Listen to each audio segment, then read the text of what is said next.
ইসরায়েলে Al Jazeera television নেটওয়ার্কের কার্যক্রম বন্ধ করে দিয়েছে নেতানিয়াহুর সরকার। রোববার চ্যানেলটিকে হামাসের মুখপত্র আখ্যা দিয়ে এর কার্যক্রম বন্ধ করে দেওয়া হয়। এর আগে একই দিন কাতার ভিত্তিক সম্প্রচার মাধ্যমটি বন্ধে সর্বসম্মতিক্রমে ভোট দেয় বেনিয়ামিন নেতানিয়াহুর মন্ত্রিসভা। ব্রিটিশ বার্তা সংস্থা বিবিসি এক প্রতিবেদনে এই খবর জানিয়েছে। প্রতিবেদনে বলা হয়েছে, রোববার জেরুজালেমের অ্যাম্বাসেডর হোটেলে অবস্থিত আল জাজিরার অস্থায়ী অফিসে অভিযান চালায় পুলিশ। অভিযানে আল জাজিরার সরঞ্জাম জব্দ করা হয়। অনলাইনে ছড়িয়ে পড়া ভিডিওতে দেখা যায় সাদা পোশাক পরিহিত ইসরায়েলি পুলিশ কর্মকর্তারা আল জাজিরার ক্যামেরা ও অন্যান্য সরঞ্জাম ভেঙে ফেলছেন।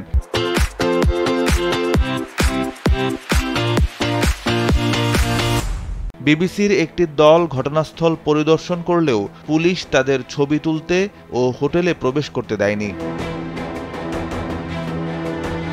ইসরায়েল সরকারের এই সিদ্ধান্তকে একটি অপরাধমূলক কাজ হিসেবে নিন্দা জানিয়েছে আল জাজিরা। একই সঙ্গে সতর্ক করেছে, গণমাধ্যমের স্বাধীনতা হরণ করে ইসরায়েল আন্তর্জাতিক ও মানবিক আইনের লঙ্ঘন করেছে। চ্যানেলটি বলেছে, আল জাজিরাকে ইসরায়েলি নিরাপত্তার জন্য হুমকি স্বরূপ দেখানো বিপজ্জনক এবং ডাহা মিথ্যা।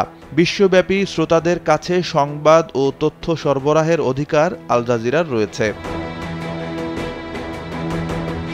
এর আগে রোববার ইসরায়েলে আল জাজিরার কার্যক্রম বন্ধ করে দেওয়ার পক্ষে সর্বসম্মতিক্রমে ভোট দেয় বেনিয়ামিন নেতানিয়াহুর নেতৃত্বাধীন মন্ত্রিসভা। হামাসের বিরুদ্ধে যুদ্ধকালীন আল জাজিরাকে জাতীয় নিরাপত্তার জন্য হুমকি বলে বিবেচনা করে চ্যানেলটির কার্যক্রম সাময়িকভাবে বন্ধ করার অনুমতি দেয় ইসরায়েলের সংসদ। আইনটি পাশের পর রোববারই ইসরায়েলের মন্ত্রিসভায় ভোটাভুটি অনুষ্ঠিত হয়। এতে মন্ত্রিসভার প্রায় সব সদস্য ইসরায়েলে আল জাজিরার কার্যক্রম বন্ধ করে দেওয়ার পক্ষে ভোট দেন।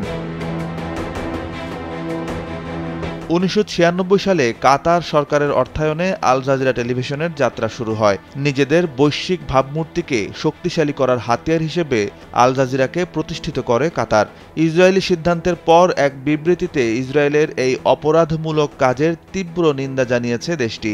এছাড়া আল জাজিরা অফিস বন্ধে ইসরায়েলের সিদ্ধান্তের সমালোচনা করেছে জাতিসংঘের মানবাধিকার বিষয়ক কার্যালয়। সাইফ বিন আইয়ুব, কালবেলা ডেস্ক।